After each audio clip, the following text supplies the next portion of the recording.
Começa agora, na sua 96,7, Universitária Esportiva.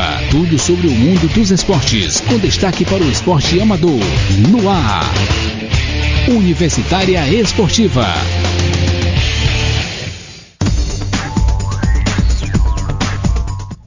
Bom dia, ouvintes, bom dia, internautas. Começamos mais um Universitário Esportivo e ao meu lado, Neila do Rego Monteiro. E ao meu lado, Emanuele Madeira. E no Boletim Esportivo vamos de rugby, além da etapa feminina. Nesse final de semana tem também o circuito masculino de rugby, a Copa Osmar Teixeira.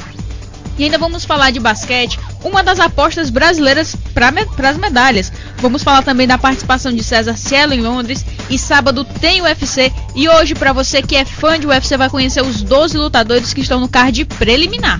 E no Bola na Rede vamos falar dos jogos de ontem no Campeonato Brasileiro Série A. O Flamengo continua numa fase, hein? Parece que o Joel Santana não vai continuar no time. E ainda tem as novidades no futebol europeu e uma análise da seleção brasileira que vai a Londres. Então fique sintonizado que a gente tá no ar.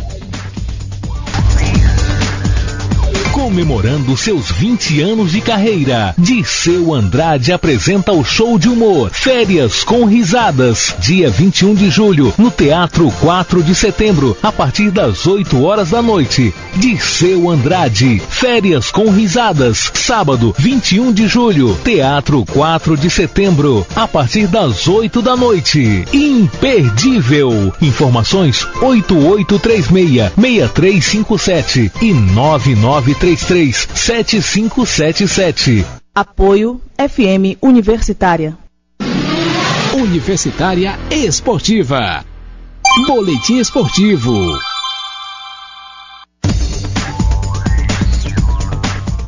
E vamos começar o boletim de hoje, vamos de rugby, vamos falar da Copa Osmar Teixeira. Ontem a nossa equipe esteve no mais um treino do pessoal do rugby lá no setor esportivo. Para trazer agora os detalhes da Copa Osmar Teixeira, a gente já falou da Copa Nordeste Feminina que vai acontecer, também vai acontecer a Copa Osmar Teixeira e a gente vai trazer as informações para vocês agora. Há 2 dias de sediar a segunda etapa do circuito de rugby do Nordeste, outros fatos chamam a atenção da organização. O torneio masculino programado será uma homenagem dos times do Albinos a um ex-jogador do time.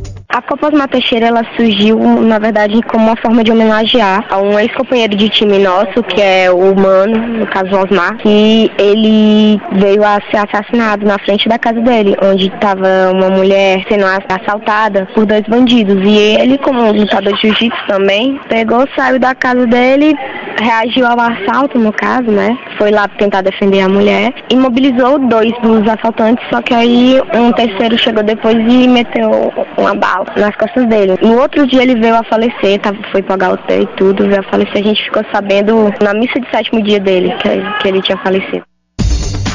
A primeira edição da Copa Osmar Teixeira será disputada por 6 times e parte da oportunidade de ter uma estrutura dentro do circuito que a princípio teria somente o feminino. No entanto, os jogadores, junto da comissão técnica do time do Albinos, têm planos mais ambiciosos para a Copa Osmar Teixeira.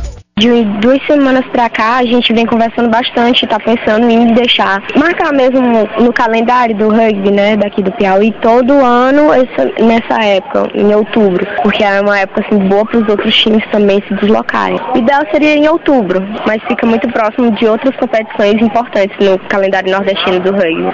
Além de nomear a Copa com o nome do ex-companheiro de time, as homenagens não devem parar por aí. Os meninos até estavam me falando, o capitão deles no caso, né, o Damar Filho, ele estava comentando comigo que estava assim, querendo fazer uma homenagem para ele também dentro de campo. Então eu não sei o que é que eles vão fazer, eu só sei que eles vão fazer alguma coisa. Surpresa. É, surpresa. As lembranças do ex-companheiro vão além. Para a atleta Patrícia Carvalho, a convivência e o exemplo de Mano podem ser incorporados à experiência do time. Eu acho que ficou aquela questão da pessoa, assim, a questão da solidariedade, que ele é uma pessoa que ajudava bastante. Carisma, aquela coisa que você pode estar sempre, não só aquela sempre dando pressão e tal, mas é aquela pessoa que distrai também. Então um jogo legal, um jogo divertido, acima de tudo. A Copa Osmar Teixeira de rugby masculino acontece simultaneamente ao circuito feminino de rugby do Nordeste. Todos os jogos do circuito da Copa acontecem no mesmo dia. É nesse sábado, no setor de esportes da Universidade Federal do Piauí. Rodrigo Carvalho para a Universitária Esportiva. 96,7 Universitária Esportiva.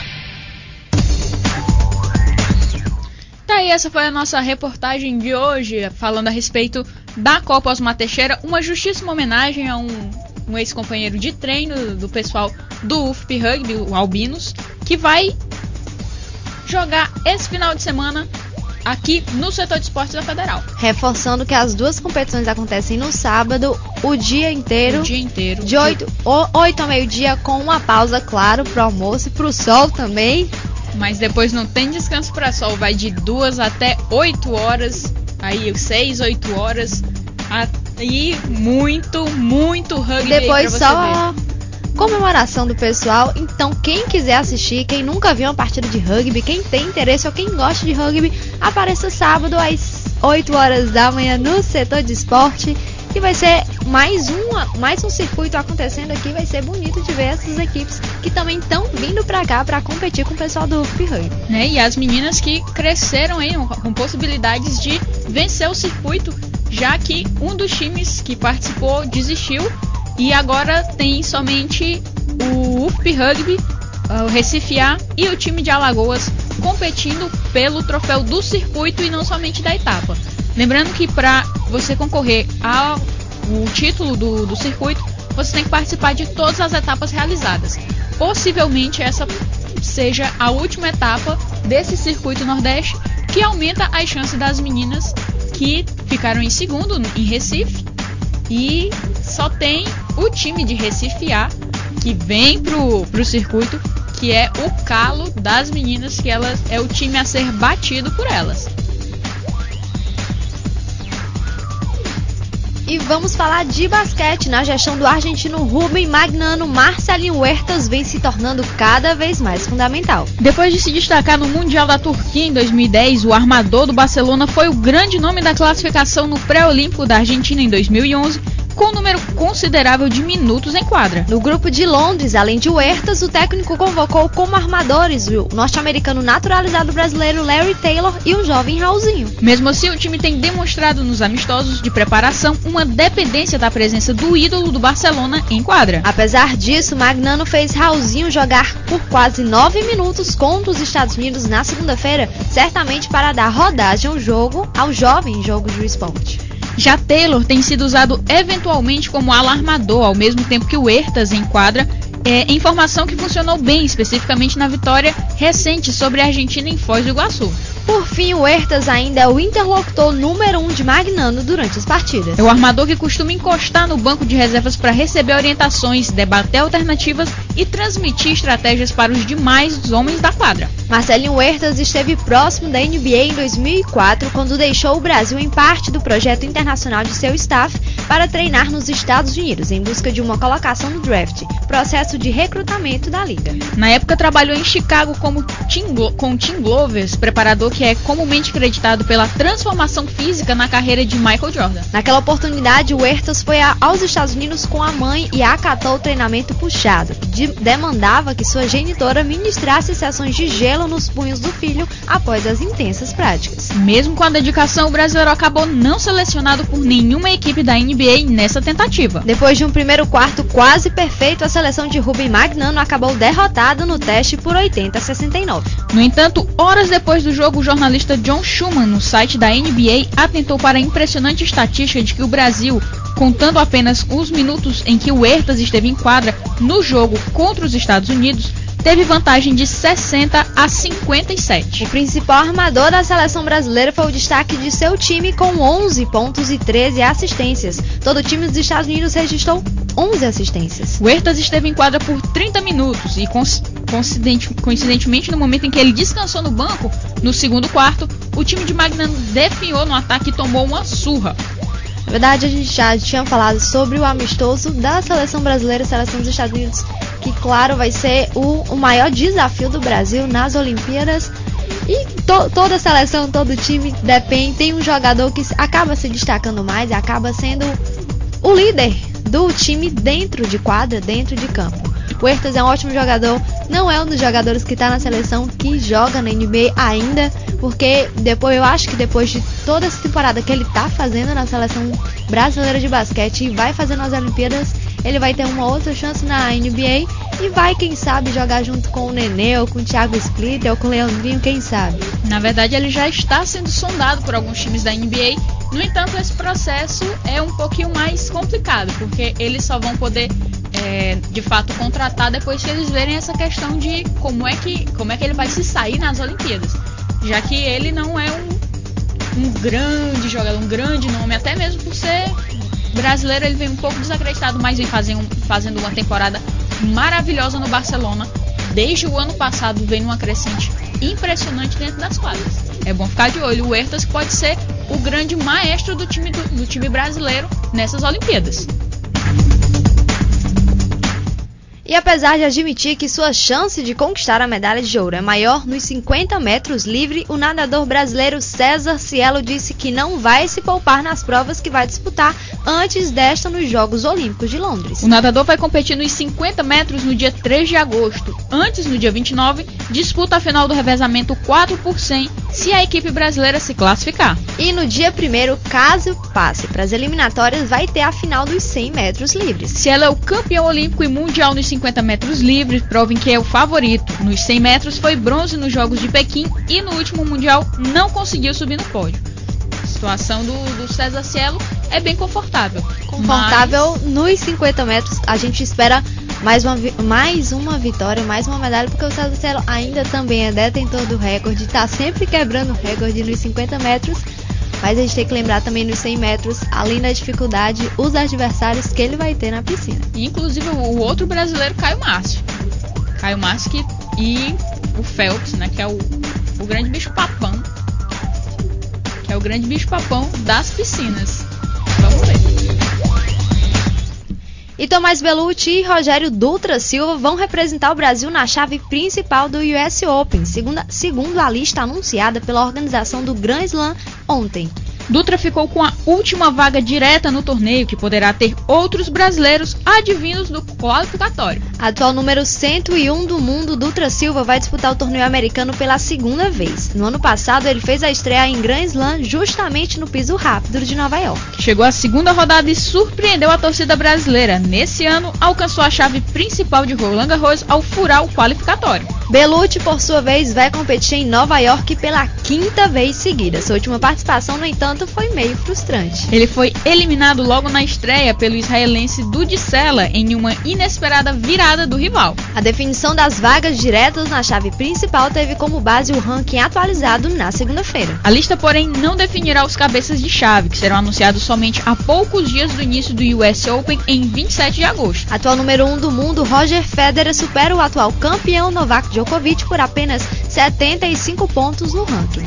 Tomás Bellucci, que está vindo muito bem ranqueado e está tendo uma boa participação nos campeonatos. Pelo menos nos dois últimos, nesse mais recente em Stuttgart. E agora ele vai passar para um US Open, que é de uma competição muito mais acirrada do que aquele que ele está competindo agora, para ganhar esse ranqueamento, justamente para ficar numa melhor situação do que ele estava algumas semanas atrás, quando ele caiu vertiginosamente no ranking da ATP, chegou a 80º, ele caiu de 54º para 80º, agora já subiu no último ranking, está em 60º, então com as Olimpíadas ainda ele pode voltar a crescer, e agora com o US Open é mais uma chance dele voltar a subir no ranking.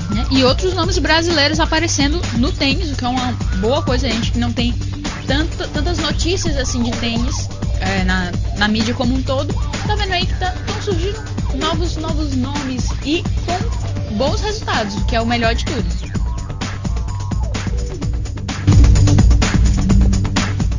E atualmente ocupando apenas a 13ª colocação do Mundial de Fórmula 1, o brasileiro Felipe Massa traçou como meta para a temporada 2012 encerrar o campeonato entre os 5 primeiros colocados. Ele possui 23 pontos, 60 a menos do que o finlandês Kimi Räikkönen, dono da 5ª posição da tabela. A liderança do Mundial de Pilotos é do espanhol Fernando Alonso, companheiro de Massa na Ferrari. Ele encerrou todas as 9 provas do ano na zona de pontuação, com vitórias no Grande Prêmio da Malásia e da da Europa e aparece na primeira colocação da temporada com 129 pontos. Ainda sem garantia de que continuará na escuderia italiana em 2013, seu contrato acaba no fim da temporada. O brasileiro acredita que não terá problemas para renovar seu vínculo com a Ferrari, se manter o desempenho que apresentou nas últimas corridas. Depois de um início de ano complicado, Massa melhorou seus resultados a partir do Grande Prêmio de Mônaco. Na corrida em Silverstone, ele obteve seu melhor desempenho no ano, ficando na 4ª colocação.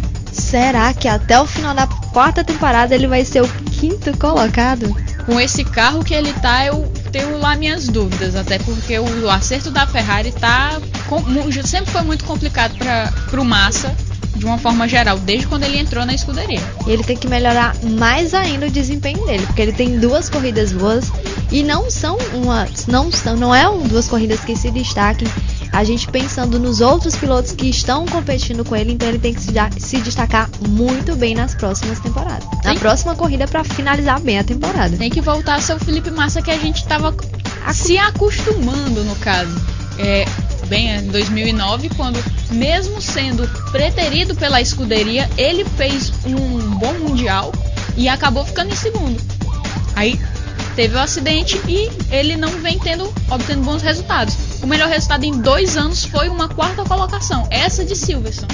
Então assim, eu também já acho particularmente bem complicado ele falar em renovação do contrato, sendo que as especulações de cockpit, enfim, da área ali da Fórmula 1, de uma forma geral, é a de colocar um outro piloto, Pastor Maldonado, no lugar do Felipe Massa. Então, realmente ele só vai conseguir, quem sabe, uma renovação se caso ele continue obtendo bons resultados. E uma 4ª colocação, 4ª colocações não vão segurar ele na Ferrari. E o Comitê Olímpico Espanhol revelou os uniformes que vão vestir os atletas da delegação do país durante os Jogos Olímpicos de Londres e ganhou a desaprovação mundial. Como se não bastasse a entidade anunciar o acordo com a empresa russa Bosco Esportes para o fornecimento do material esportivo, também vai valer para os Jogos do Rio em 2016. O secretário de Estado para o Esporte do país, Miguel Cardiel, afirmou ontem que o contrato assinado em 2009 inclui severas penalizações se for descumprido. Para desviar os holofotes da polêmica, o secretário ressaltou que, apesar da crise financeira enfrentada pela maioria dos países da Europa, a Espanha estará representada em Londres com mais de 280 atletas que prepararão de maneira obstinada e que estão focados na competição olímpica. Apesar da mensagem otimista, o governo espanhol ainda enfrenta críticas de empresas de confecção sediadas no país que afirmam que a opção por uma fabricante russa cria um profundo mal-estar na indústria local. O Comitê Olímpico Espanhol justifica a escolha porque, segundo a entidade, os uniformes tiveram custo zero e a Bosco Esporte ainda concordou em pagar ao comitê um valor não revelado para exibir sua marca. O problema com as vestimentas foi ampliado depois que os próprios atletas começaram a postar imagens na internet com a exótica indumentária que combina elementos da tradição espanhola com detalhes das culturas árabe e cigana. O velocista Ângelo de Rodrigues e o canoísta Saúl Cravioto, ouro em Pequim 2008, estão entre os que publicaram fotos com os uniformes de gosto discutível. Se você ainda não viu os uniformes da Espanha, procure na internet, porque realmente só sendo a custo zero que uma delegação vestiria um uniforme daquele. O uniforme é muito feio. E claro que tinha que vir para as Olimpíadas 2016, né? Porque se foi a custo zero para as Olimpíadas de Londres, por quê, né? Que não pode ser também para as Olimpíadas de 2016. E essa questão, por incrível que pareça, a questão da vestimenta das delegações é o que está sendo mais discutido ultimamente. A delegação dos Estados Unidos, os uniformes foram feitos pela indústria chinesa e já teve um senador que pediu para que os uniformes fossem queimados, porque ele acha um ultraje. Os Estados Unidos está também numa crise financeira na indústria têxtil e está buscando, no caso, pagar essa uniformização de toda a delegação, ela ser vinda da China, do Japão, dos países asiáticos e não da própria indústria. Então, muitas coisas para se preocupar e, ultimamente, o que está no foco das Olimpíadas são justamente as indumentárias. E vamos falar agora do Brasil em Londres, com um novo parceiro. Emanuel é outra vez favorito ao ouro no vôlei de praia. O campeão olímpico de Atenas 2004 vem de um 2011 praticamente perfeito ao lado de Alisson. A dupla brasileira conquistou os títulos dos circuitos mundial e brasileiro e de quebra ainda faturou a medalha de ouro nos Jogos Pan-Americanos de Guadalajara. Em 2011 a parceria também triunfou no campeonato mundial, com apenas um set perdido em 9 partidas. Alisson brilhou no evento com sua força no bloqueio e ataque. Os atuais campeões olímpicos Rogers e Dalhouse não foram tão regulares no último ciclo, mas despontaram como principais adversários. Os norte-americanos ganharam a etapa brasileira do circuito mundial deste ano, quando os rivais da casa desistiram da disputa em razão de uma lesão de Alisson. Ex-parceiro de Emanuel em 2 Olimpíadas, o veterano Ricardo agora aparece ao lado de Pedro Cunha e deve brigar para estar entre as 4 duplas finalistas. E a disputa feminina também apresenta brasileiras como favoritas. Campeãs mundiais em 2011 e ouro no Pan de Guadalajara, Juliana e Larissa despontam como a principal parceria para os Jogos de Londres. Elas contam com um ciclo irregular das principais adversárias, as norte-americanas Walsh May, atuais bicampeãs olímpicas. Uma engravidou 2 vezes, a outra quebrou o pé na dança dos famosos da TV. No último final de semana, Juliana e Larissa bateram as 2 líderes do ranking mundial, as chinesas Chen Shui e Zhang Xi, na decisão da etapa de Berlim do circuito mundial. Além dessas 3 duplas, as também brasileiras Thalita e Maria Elisa correm por fora na briga pelo pódio olímpico. Juliana e Larissa que ainda não conseguiram jogar juntas nas Olimpíadas por os problemas que a gente já falou, e finalmente a Olimpíadas de Londres elas vão conseguir, pelo menos até agora, vão conseguir estar juntas nas Olimpíadas de Londres. A gente estava precisando ver Juliana e Larissa em alguma Olimpíada. Pensamento positivo, para que não dê nada errado às vésperas, como foi em Pequim 2008. E a vela brasileira está representada em 7 classes em Londres, mas em nenhuma delas a chance de pódio é tão grande como na Star, onde a dupla Robert Scheid e Bruno Prada aparece como a principal favorita. Os brasileiros vêm da conquista do Mundial na França, o terceiro da parceria, e dominam o ranking da classe nos últimos meses, praticamente sem derrotas. Os principais rivais dos brasileiros são os britânicos, Ian Pearce e Andrew Simpson, atuais campeões olímpicos que contam com o fato de estar na casa das raias de Weightman com o eventual triunfo. O Brasil ainda vai ter em Londres Jorge Sarif na categoria FIM, Bruno Fontes na categoria Laser, Ricardo Vinick na categoria RSX, Patrícia Freitas na RSX feminina, Fernanda Oliveira e Ana Barbachan na 470 e Adriana Costio na Laser Radial.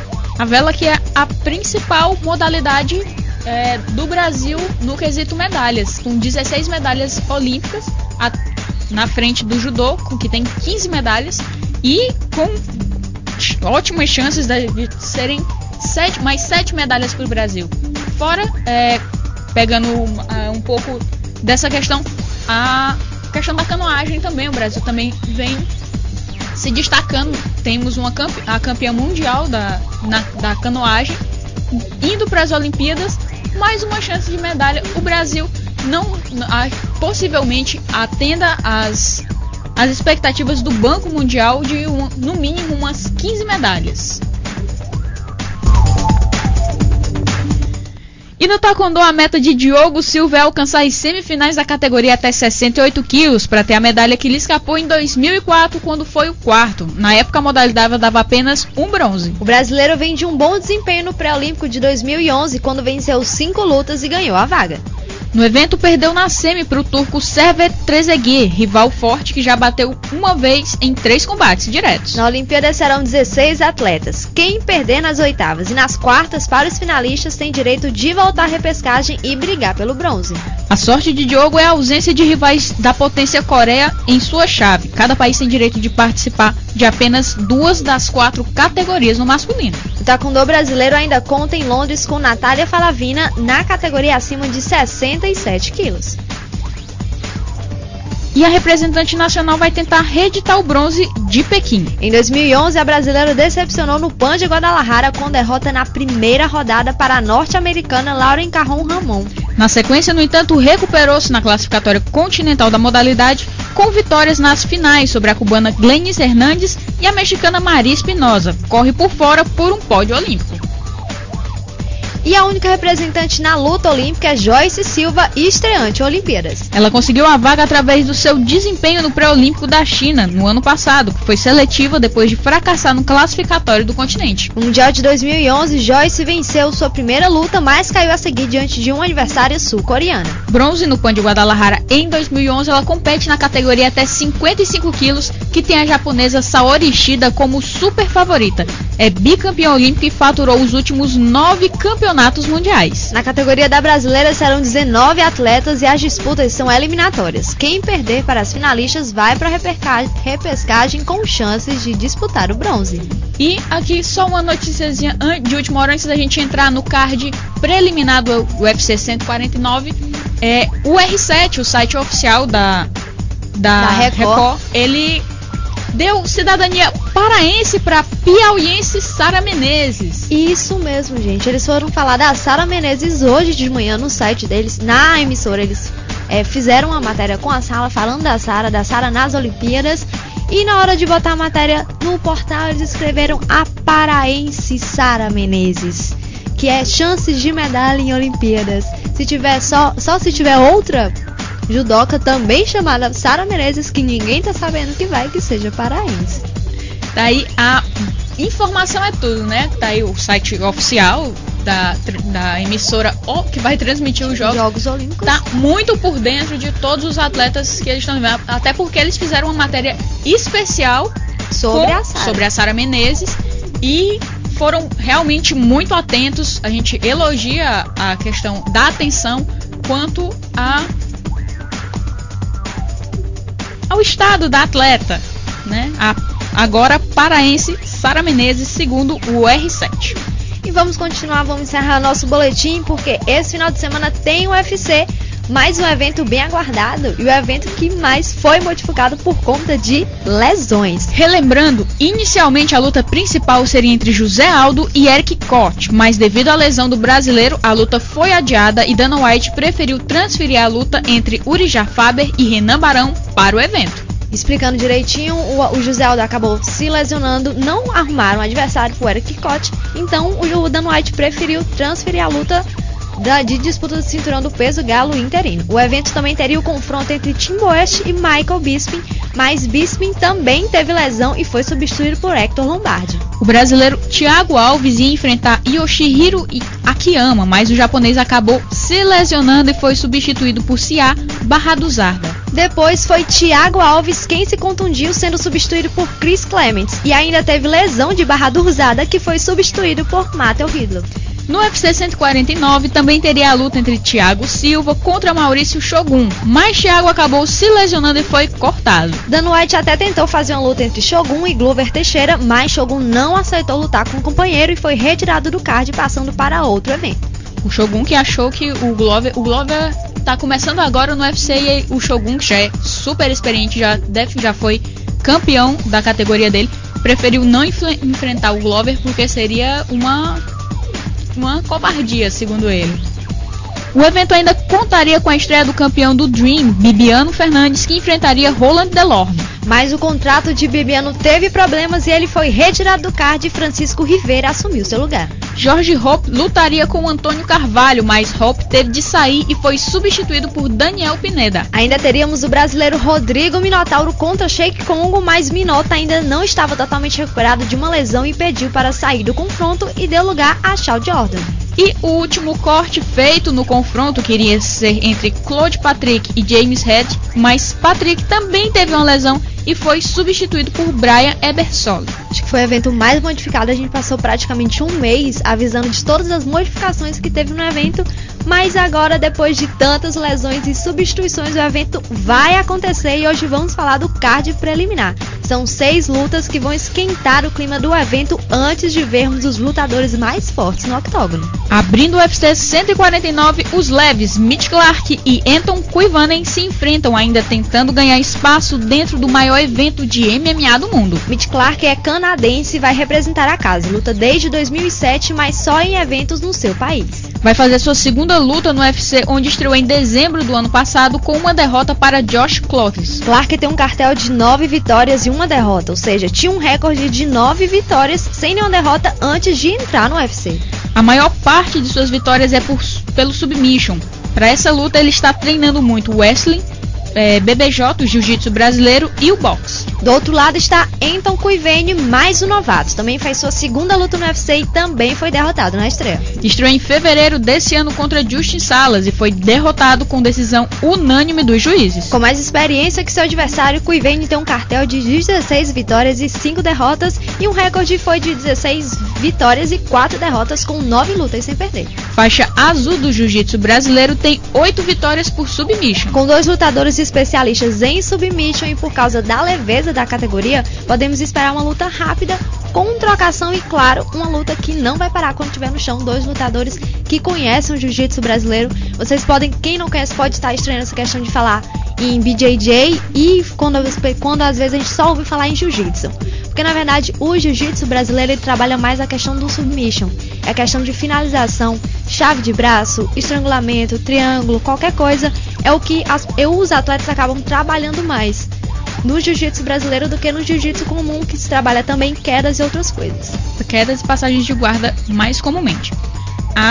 A segunda luta do card preliminar é dos pesos penas, o canadense Antônio Carvalho e o estadunidense Daniel Pineda. Carvalho faz sua segunda luta no evento, fez a estreia em janeiro e perdeu para Felipe Arantes em decisão unânime do juiz. Mesmo assim é um lutador muito experiente, estando no MMA desde 2002. Com um cartel de 13 vitórias e 5 derrotas e um recorde de 8 vitórias e nenhuma derrota, ele é faixa preta em jiu-jitsu brasileiro, verde em judô e preta em shokotan karatê. Mesmo especialista em submission, a maior parte de suas vitórias é em knockdown. O seu adversário, Daniel Pineda, já faz sua 4ª luta pelo UFC, tendo 2 vitórias e 1 derrota, no UFC 146 para Mike Brown. Com um cartel de 17 vitórias e 8 derrotas e um recorde de 17 com 7 lutas sem perder, é especialista em Muay Thai, Wrestling, Boxe.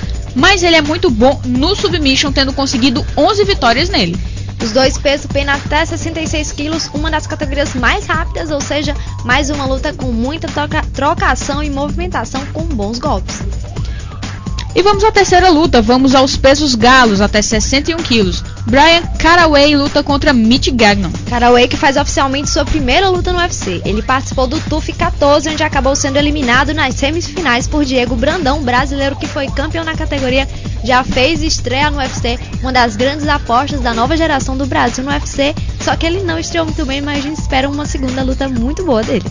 Participou do evento final do TUF 14 e venceu por submission Dan Chinese, e por causa de uma pneumonia não pôde participar de mais nenhum evento. Recuperado, ele tem um cartel de 16 vitórias e 3 derrotas, com um recorde de 7 lutas sem perder. Ele é especialista em jiu-jitsu brasileiro, ou seja, muitas vitórias por submission. Das 16 do cartel dele, ele tem 14 por submission. Seu adversário também foi participante do TUF 14, Mitch Gagnon, também faz estreia no UFC, já que não conseguiu participar do UFC Fox 2 por problemas no passaporte. Com um cartel de 8 vitórias e 1 derrota, ainda é um lutador muito desconhecido no mundo do MMA. O máximo que se sabe é que ele é bom no chão, com 8 vitórias por submission. E na quarta luta do card preliminar, vamos à categoria de John Jones, meio pesado até 93 quilos. Ryan Jim encara Anthony Peroski. Jim é mais um participante do TUF, agora da edição 8, mas acabou sendo eliminado e voltando para o Maximum Fight Championship, ele que fazia ótimas lutas no MFC e foi uma das promessas do MFC que acabou sendo contratada pelo UFC. Com cartel de 16 vitórias e 1 derrota, está com um recorde de 15 lutas sem perder, das 16 que ele fez. Aliás, a sua primeira derrota foi justamente em sua estreia no MMA em 2007. Ou seja, de 2007 pra cá ele é quase um Anderson Silva. O Anderson Silva que tá sem perder desde 2006. Estreante no UFC, é faixa preta em Karatê, tem 8 vitórias por decisão e 6 por submission. Para essa luta ele está treinando Jiu-Jitsu brasileiro e Muay Thai. E do outro lado, Anthony Peroski, ele faz sua 7ª luta no UFC. O Peroski voltou agora pro UFC. Ele já havia sido contratado em 2006, mas com 2 lutas e 2 derrotas acabou sendo demitido por Dana White. Mas acabou voltando em 2010 e olha que fase, acabou perdendo pro Crocópio. O Crocópio derrotou ele por TKO no segundo round. TKO é a mesma coisa de nocaute, gente. No caso dele foram socos seguidos, ele acabou apagando no octógono. E ele, depois dessa derrota, ele acumula 3 vitórias no evento. Terceiro dan faixa preta do jiu-jitsu brasileiro, ele também é faixa marrom no Camp Karatê e tem 9 vitórias no seu cartel por submission. 2 lutadores com forte poder de punch e fortes no chão, além de 2 lutadores muito experientes. Na quinta luta da noite, voltamos aos pesos galos, e até 61 quilos, onde Roland Delorme e Francisco Rivera lutam também buscando espaço no UFC. Delorme, que faz sua segunda luta no UFC, também foi participante do TUF 14, onde derrotou Josh Ferguson por submission. Na sua estreia no UFC, derrotou Nick Dennis, também por submission. Com um cartel de 8 vitórias e 1 derrota e um recorde de 6 lutas sem perder, é faixa preta de judô e marrom de jiu-jitsu. Ele tem 6 vitórias por submission. Já Francisco Rivera foi participante do TUF 13, onde perdeu no evento final para Ruben Duran. Estreou no UFC em maio no Coreia Zumbi vs Poirier, onde derrotou Alex Souto por decisão unânime. Com um cartel de 8 vitórias e 2 derrotas e um recorde de 5 lutas sem perder, ainda é um lutador desconhecido. Ninguém conhece ou sabe exatamente qual é o estilo dele. Ele tem 5 vitórias por nocaute, mostrando que tem um ótimo punch e se destaca pela velocidade, que também é típica da categoria. E na principal luta do card preliminar, vamos ao peso médio, até 84 quilos, a categoria de Anderson Silva. Court McGee luta com Nick Ring. McGee faz sua 4ª luta no UFC e foi participante do TUF 11, sendo campeão do evento. Ele é um das maiores apostas dessa categoria. Ele tem 2 vitórias no UFC e 1 derrota, onde perdeu em sua última luta para Constantino Filipou, em março no UFC Alves vs Kampmann. Com um cartel de 13 vitórias e 2 derrotas e um recorde de 7 vitórias invicto, ele é faixa azul em jiu-jitsu brasileiro e vermelho em Toshi Karatê, tendo 7 vitórias por submission. E seu adversário, Nick Ring, também faz sua 4ª luta pelo UFC e também foi participante do TUF 11. Com 2 vitórias no UFC, sendo a sua primeira contra Rick Fukuda, teve sua primeira derrota em setembro do ano passado, quando foi derrotado por Timbo West. E com um cartel de 12 vitórias e 1 derrota, seu recorde é de 12 vitórias. Ele é faixa marrom de jiu-jitsu brasileiro e também é lutador de kickbox. Ainda uma categoria rápida com 2 lutadores que são promessas nos pesos médios do UFC. Esperamos ver o card preliminar fechando com chave ligeira. As primeiras lutas do card preliminar, principalmente as 2 primeiras, que são lutas de Facebook. Para quem não sabe que são lutas de Facebook, são as lutas que o UFC transmite pelo Facebook, depois ele fecha e não transmite mais as outras. Só por canal fechado são ainda lutas fracas de lutadores que estão começando e nem tem nem tanta carreira no esporte. Mas a gente espera ver o resto dos confrontos muito bons, lutadores muito bons, tanto que nem alguns deles nem foram finalistas de nenhum evento do TUF, mas estão participando porque o Dan White viu potencial neles e novas promessas, principalmente na categoria do peso leve, que é a categoria do Ben Henderson, campeão, que ainda tá vai ter mais uma disputa de cinturão. É uma categoria muito disputada que os brasileiros estão penando para conseguir disputar o cinturão. E amanhã a gente vai fazer a análise do card principal. Não perca, para você assistir sabendo de tudo que pode acontecer nesse UFC 149. Lembrando que a luta principal entre o Uri Jafábia e o brasileiro Renan Barão é uma luta pelo cinturão interino do peso galo, porque quem é o dono do cinturão é o Dominic Cruz, só que ele acabou se lesionando, não pôde enfrentar o Uri Jafábia, na verdade dá a revanche pro Uri Jafábia, que ele já tinha ganho, e quem ganhar a luta é o dono do cinturão, por enquanto, até enfrentar o Dominic Cruz. E Universitária Esportiva volta já. Dia 18 de agosto, na Tenda Alternativa, 2 maiores bandas de reggae do Piauí. Rega Planta, Coxá. A ilusão da cor é sempre vista. Rega Planta e Coxá. Sábado, dia 18 de agosto, Rega Planta e Coxá. na Tenda Alternativa. Participação: DJ André Lima e DJ Zezinho. Informações 9914-6495. Apoio FM Universitária. Universitária Esportiva. Bola na rede. E vamos começar falando do futebol piauiense. Ontem o River, que acabou apresentando parte dos jogadores que vão participar da Copa do Piauí, diferentemente do que ele fez no Campeonato Piauiense, que ele só apresentou o time uma semana antes de estrear. Copa Piauí que só começa dia 5 de agosto, então dá pro Aníbal Lemos preparar direitinho o time, né? Novidades vinda do 4 de julho são o goleiro Robinho, premiado como o melhor goleiro da competição, e Pinha. Ainda são novidades Lanlan, Hadley, Felipe e Fabiano vindos do Picos.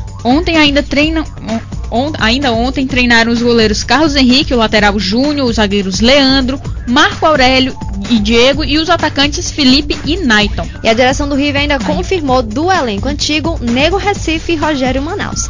Até o final de semana o River deve apresentar o restante do elenco, lembrando que o Crislan também ainda está no time.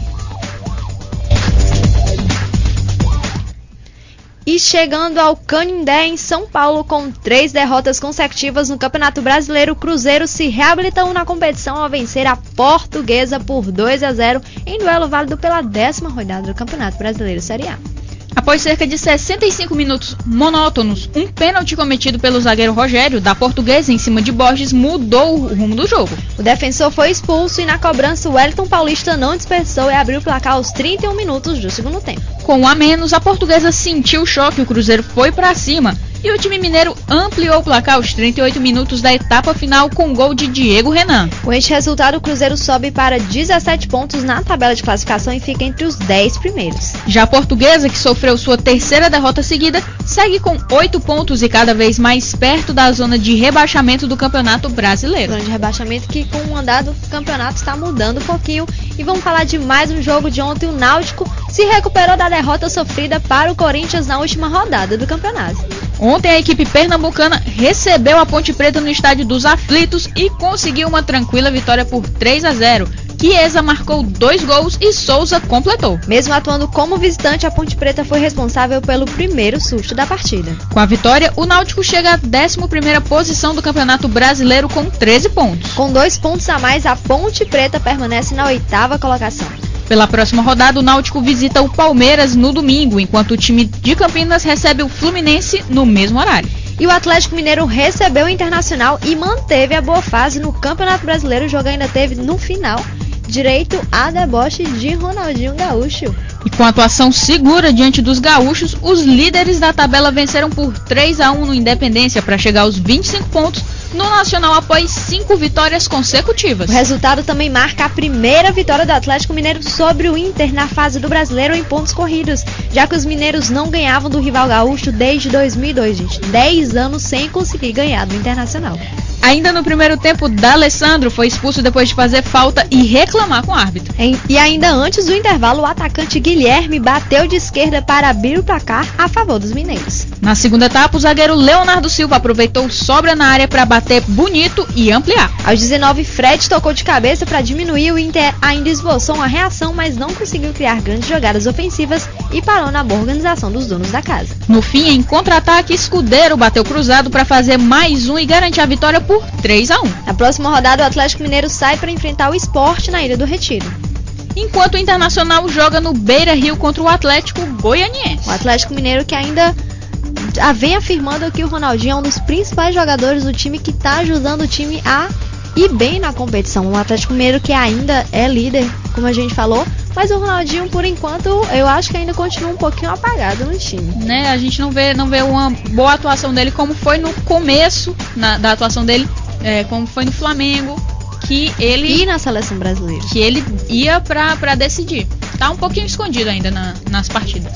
E vamos falar do jogo mais visado de ontem. Corinthians não teve piedade do Flamengo ontem à noite no Engenhão.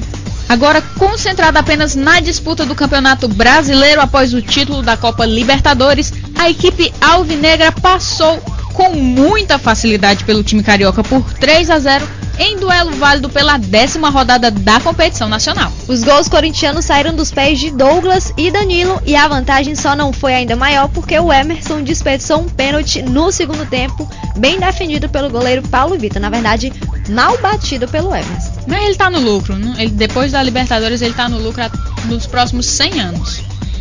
Com o triunfo, o Corinthians continua a sua recuperação no Campeonato Brasileiro. O time do técnico Tite chega aos 11 pontos mais distante da zona de rebaixamento. O Flamengo, por sua vez, permanece com 15 pontos em posição intermediária. E vamos continuar falando dos jogos de ontem. Ainda teve Santos e Botafogo que não saíram do 0-0 num jogo muito feio de se ver. com duas equipes que não deveriam ter feito o jogo que fizeram ontem. Ainda teve Grêmio e Sport. O Grêmio venceu o Sport por 3-1. E na outra partida, o Vasco venceu o São Paulo por 1-0 com o gol do Fagner, né? Foi o gol do Fagner. Isso, justamente. O gol do Fagner, gente. O único golzinho. Vasco que também tá procurando a liderança da competição.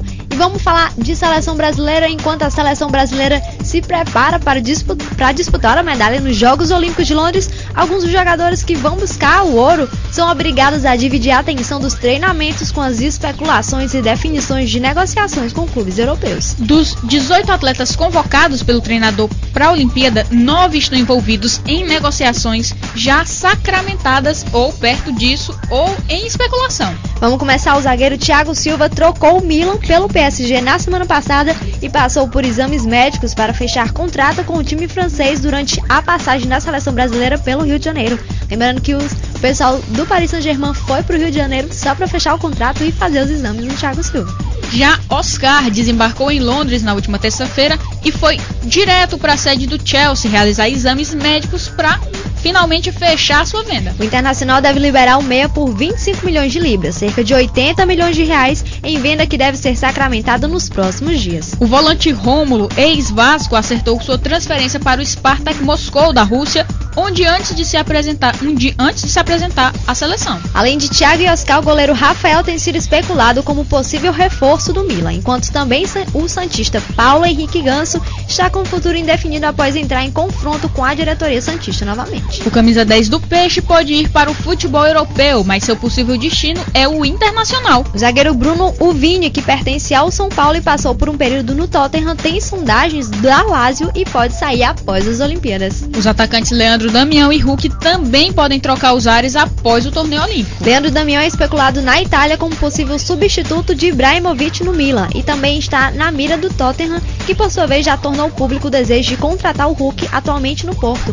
O Vilas Boas que foi ontem lá no hotel da seleção brasileira em Londres só para falar com o Hulk. O Chelsea é o outro interessado no atacante, surpresa de mano na lista para Londres. Outro que passou a aparecer com frequência no noticiário por conta de uma possível transferência foi o meia Lucas. O Manchester United não poupou esforços e dinheiro para tentar tirar o craque do São Paulo, que rejeitou a proposta de 33 milhões de dólares e 38 milhões de euros nos últimos dias. Inter de Milão e Real Madrid também estão de olho no camisa 7 tricolor. Diferente das outras janelas de transferência, o nome de Neymar aparece bem menos destaque. O nome do Neymar, que era o principal nome da seleção no começo a ir para a Europa, acabou que agora é o jogador que não está sendo tão procurado pelos times europeus. Claro, não desmerecendo o talento do Neymar em campo, mas acho que todas as propostas que ele já teve e as recusas que ele fez e também a blindagem, claro, do Santos em cima dele, acaba minimizando isso e ele pode, claro, se concentrar um pouquinho mais nas Olimpíadas e na medalha que a gente está precisando. Vamos falar rapidinho dos jogos de hoje. Hoje tem Coritiba e Palmeiras refazendo a final da Copa do Brasil. Não, gente, sem disputa de nenhum título, vão só jogar pelo Campeonato Brasileiro. Mas é final igualmente pro Palmeiras. O Palmeiras está em 19º no Campeonato Brasileiro, precisa da vitória para sair da zona de rebaixamento. Lembrando que o Palmeiras vai para o jogo de hoje com uma série de contusões e desfalques. São no mínimo 5 jogadores do time que enfrentou o Coritiba na final da Copa do Brasil que não estarão em campo na partida. E hoje também tem Fluminense e Bahia. O Bahia que já está quase com o time inteiro carioca. Tem uns 7, 8 jogadores que passaram pelo futebol carioca, destacando vários jogadores. O Kleberson, que era do Flamengo, tem jogador do Fluminense, tem jogador do Vasco, tem jogador do Botafogo. Hoje também tem jogo deles às 21 horas. E quem quiser mandar sugestões, críticas ou entrar em contato com a Rádio FM Universitária, liga para o telefone 32 37 16 19. O contato com o programa Universitário Esportivo também pode ser feito através do e-mail universitarioesportivo@hotmail.com, repetindo, universitarioesportivo@hotmail.com, ou você pode escutar online a rádio pelo nosso endereço que finalmente está no ar, pelo www.universitarioesportiva.com.br. Dando a última notícia, o Ibrahimovic, que já está certo com o Paris Saint-Germain, vai ser mais uma vez companheiro do Thiago Silva. Eles eram companheiro no Milan, acabaram saindo juntos do Milan para o Paris Saint-Germain. E o Ibrahimovic disse que está muito feliz de estar mais uma vez jogando com o Thiago Silva, que é o melhor zagueiro do mundo, dizendo ele que o Paris Saint-Germain fez a melhor contratação que poderia fazer, e com a saída do Thiago Silva e dele próprio, o futebol italiano vai perder um pouquinho o brilho, não vai ser tão disputado quanto era. Humildade é tudo. E infelizmente o Universitário Esportivo de hoje chegou ao fim, um programa que foi apresentado por Emanuele Madeira e Neila do Rego Monteiro, programa que é uma realização da FM Universitária 96,7. Direção geral do professor Paulo Vilhena, trabalhos técnicos de Ricardo Souza e produção de Naira Macedo. Amanhã às 11 horas o programa Universitário Esportivo está de volta. Não esqueçam de sintonizar na FM Universitária 96,7 ou acessar o nosso site. Vamos mandar os beijos de hoje. O primeiro beijo pro nosso comentarista Flávio Meirelles. Vocês que devem estar estranhando que a gente não falou o nome do Flávio, nem ele veio. Flávio que está muito ocupado com outro material que ele tem que preparar para os outros trabalhos que ele tem. Então, Flávio, segunda-feira esperamos você por aqui.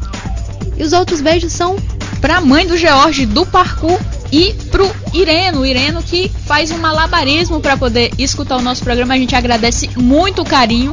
E pro próprio George, que ontem estava na sintonia do nosso programa.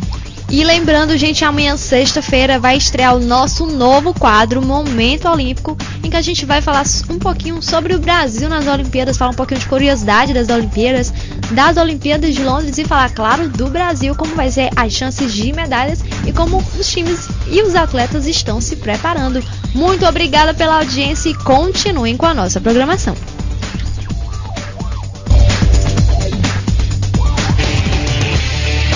Você ouviu Universitária Esportiva. Obrigado pela audiência e continue na nossa programação.